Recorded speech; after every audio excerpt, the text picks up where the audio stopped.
Assalamualaikum warahmatullahi wabarakatuh. Sahabat muslim, berjumpa lagi dengan kami di Kisah Islami. Kali ini kami akan coba menghadirkan sebuah kisah agung, yaitu kisah Raja yang Agung Zulkarnain. Zulkarnain adalah seorang raja muslim yang sangat berkuasa namun juga sangat soleh. Daerah taklukannya membentang dari bumi bahagian barat sampai ke bumi bahagian timur. Kenapa ia mendapat gelar Zulkarnain? Karena Zulkarnain adalah bahasa Arab, maknanya yang mempunyai dua tanduk. Dia dijuluki dengan demikian karena dia mempunyai kekuasaan dua tanduk barat dan timur. Artinya kekuasaannya luas membentang dari barat ke timur. Dia juga telah membina dinding besar di zaman itu, di mana berteknologi sangat tinggi untuk sains saat itu. Di mana dia buat dinding tersebut di antara dua gunung. Para ahli sejarah meyakini dinding tersebut dibuat daripada besi yang dicampur dengan tembaga. Dan terletak dinding itu di pegunungan Kaukasus. Daerah itu kini disebut Georgia, yaitu negara pecahan Uni Soviet. Bukan tembok besar Cina, sebagaimana orang mengatakan sebahagian pendapat begitu. Secara topografis, daratan gunung Kaukasus itu memang terlihat memanjang dari Laut Hitam sampai ke Laut Kaspia sepanjang 1.200 km tanpa celah. Kecuali pada sebahagian kecil sempit yang disebut celah Darial. Celah tersebut hanya sepanjang 100 meter, kurang lebih ya. Pada bahagian celah itulah Raja Zulkarnain membina tembok untuk penghalang dari Yajud dan Ma'jud. Artinya Yajud Ma'jud dikurung di gunung tersebut. Dia biasanya keluar masuk melalui celah itu. Dan saat Zulkarnain membuat tembok untuk menghalangi celah itu, Yajud Ma'jud sudah terkurung di gunung. Dan insya Allah akan kita bahas ataupun akan kita kisahkan di pertemuan selanjutnya. Kisah ketokohan Zulkarnain ini juga tertulis di dalam kitab sejarah orang-orang barat. Dalam catatan tersebut diceritakan sebagaimana ia berjaya meluaskan daerah taklukannya dalam masa yang sangat singkat. Oleh karena kejayaannya itu, dia diberi gelar Alexander the Great. Alexander yang Agung. Belakangan cerita ini diadaptasi ke film screen lebar oleh pengarah Amerika Serikat Oliver Stone dengan judul Alexander the Great. Namun cerita dari orang-orang barat tersebut sangat bertentangan dengan yang disebut dalam Al-Quran. Para mufassir, ahli-ahli tafsir mengatakan Alexander the Great adalah orang yang berbeza dengan tokoh yang ditulis dalam Al-Quran, yakni Zulkarnain.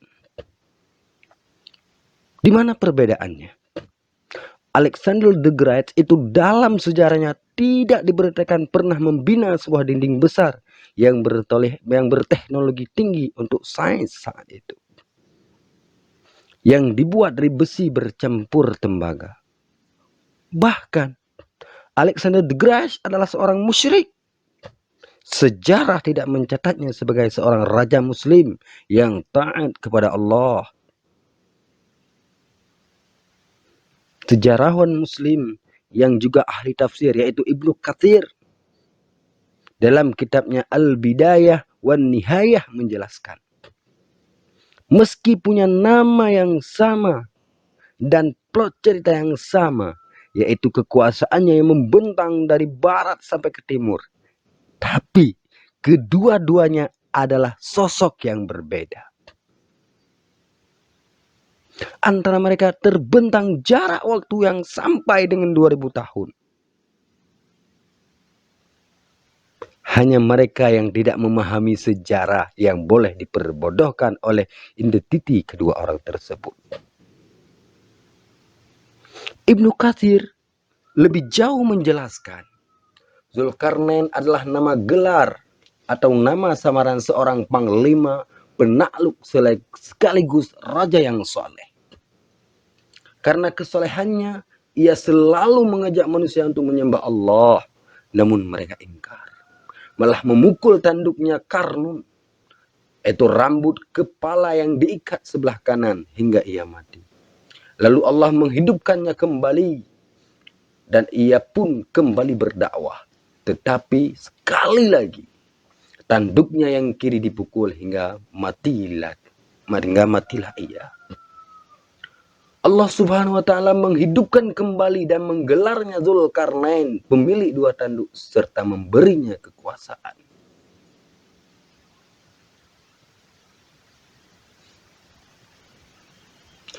Cerita yang sama juga disampaikan di dalam kitab Jami'al Bayan fi Tafsir Al-Quran, karangan Syekh Al-Jaishi Asy-Syafi'i. Dalam kitab tersebut dinyatakan, Dzulkarnain adalah seorang hamba yang taat kepada Allah dan mengajak kaumnya untuk menyembah Allah. Lalu mereka memukul tanduknya yang kanan hingga mati. Kemudian Allah menghidupkannya lagi dan dia kembali mengajak kaumnya mengesahkan Allah. Tetapi mereka malah memukul tanduknya yang kiri hingga mati lagi. Lalu Allah menghidupkannya lagi dan mengaruniainya kekuasaan yang tak tertandingi.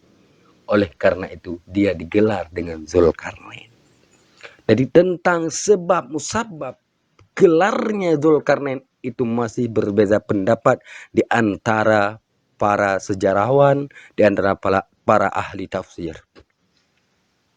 Imam Al-Qurtubi di dalam kitab tafsir Qur'annya yang populer, yaitu tafsir Al-Qurtubi, menceritakan, sejak masih kecil dan masa pertumbuhannya, Dzulkarnain berakhlak sangat mulia, melakukan hal-hal yang baik sehingga terangkat nama baiknya. Ia juga menjadi mulia di kalangan kaumnya, sehingga Allah berkenan memberinya kewibawaan. Selepas mencapai usia akil balik, Dzulkarnain menjadi seorang hamba yang soleh, sehingga Allah berfirman, "Wahai Dzulkarnain, sesungguhnya aku mengutusmu kepada umat di bumi, yang mereka adalah umat yang berbeda-beda bahasanya, dan mereka adalah umat yang berada di segala penjuru bumi. Maka berbahagilah dalam beberapa golongan." Mendapat amanat tersebut, Dzulkarnain lalu berkata, "Wahai Tuhanku, Engkau telah menugasiku melakukan sesuatu perkara yang aku tidak kuasa melakukannya kecuali Engkau sendiri, wahai Tuhanku. Maka beritahukan kepadaku tentang umat-umat itu. Dengan kekuatan apa aku boleh melawan mereka? Dengan kesabaran apa aku boleh menahan mereka? Dan dengan bahasa apa aku harus berbicara dengan mereka? Bagaimana pula aku boleh memahami bahasa mereka, sedangkan aku tidak mempunyai kemampuan?" Kemudian Allah berfirman, "Aku membebanimu sesuatu yang mampu kamu melakukannya." Karena Allah Ta'ala tidak akan pernah membebani seorang hamba di luar kemampuannya. Lalu Allah berfirman lagi, "Aku akan melapangkan pendengaran dan dadamu hingga kamu boleh mendengar dan memperhatikan segala sesuatu. Memudahkan pemahamanmu sehingga kamu boleh memahami segala sesuatu. Memudahkan lidahmu hingga kamu boleh bercakap-cakap tentang sesuatu. membukakan penglihatanmu sehingga kamu boleh melihat segala sesuatu, melipat gandakan kekuatanmu hingga tak terkalahkan oleh sesuatu apapun, menyingsingkan tanganmu sehingga tidak ada satupun yang berani menyerang, menguatkan hatimu sehingga kamu tidak takut apapun, menguatkan tanganmu hingga kamu boleh menguasai segala sesuatu, menguatkan pijakanmu hingga kamu boleh mengatasi segala sesuatu, memberi kemuliaan hingga tidak ada apa-apa yang menakutimu, menundukkanmu untukmu cahaya dan kegelapan, yang menjadikan salah satu tenteramu. Cahaya itu akan menjadi petunjuk di depanmu, dan kegelapan itu akan berkeliling di belakangmu.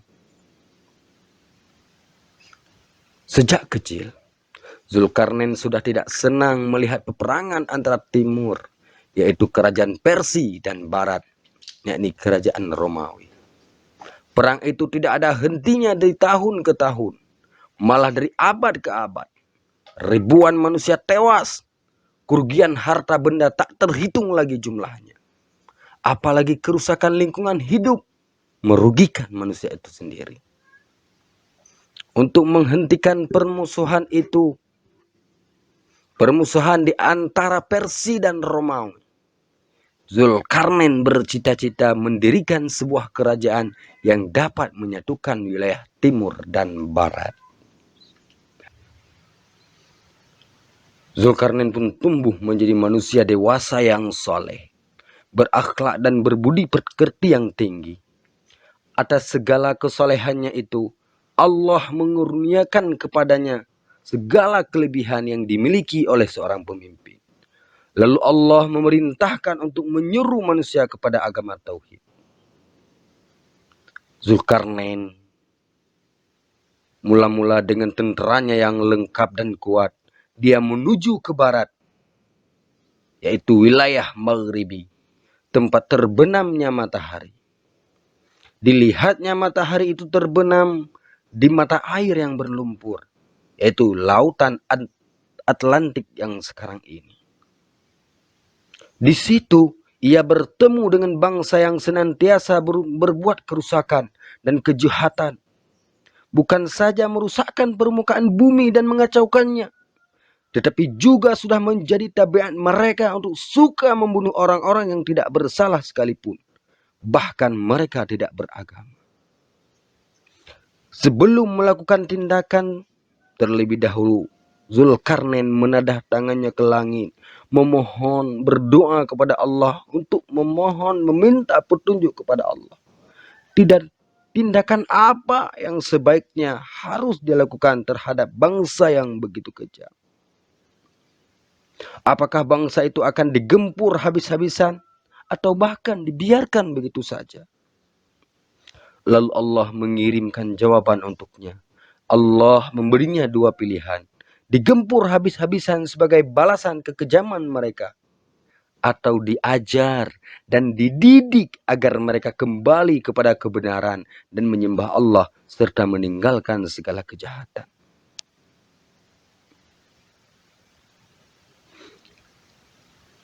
Raja Zulkarnain memutuskan menggempur mereka yang durhaka dan jahat, sedangkan orang yang baik akan dilindungi.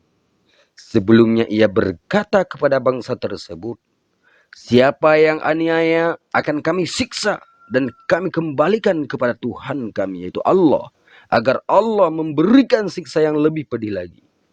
Adapun yang soleh dan baik akan kami lindungi, dan kepadanya kami hanya akan memerintahkan kewajiban-kewajiban ringan, yaitu sholat dan apapun yang diperintahkan di dalam agama Islam. Kemudian tenteranya bergerak, menewaskan, menggempurkan setiap orang yang kejam, melindungi setiap orang-orang yang baik. Akhirnya negeri itu dapat diamankan dan ditentramkan serta diatur sebaik-baiknya, penuh dengan kehidupan bahagia dan makmur. Setelah negeri itu damai, aman, gemah rebahloh jenawi, tutu tentram Gartura Harjo, maka kewajiban terhadap bangsa di negeri itu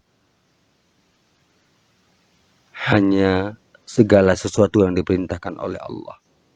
Setelah tugas Dzulkarnain selesai di negeri itu, maka Dzulkarnain beserta bala tentaranya menuju ke timur, yaitu India, dan akan kita kisahkan di pertemuan selanjutnya. Oke, terima kasih atas segala perhatian. Mohon maaf atas segala kekurangan, di mana kebenaran hanya datang dari Allah, sementara kesalahan dan kekurangan adalah merupakan kealpaan kami. Wabillahi taufiq wal hidayah. Assalamualaikum warahmatullahi wabarakatuh.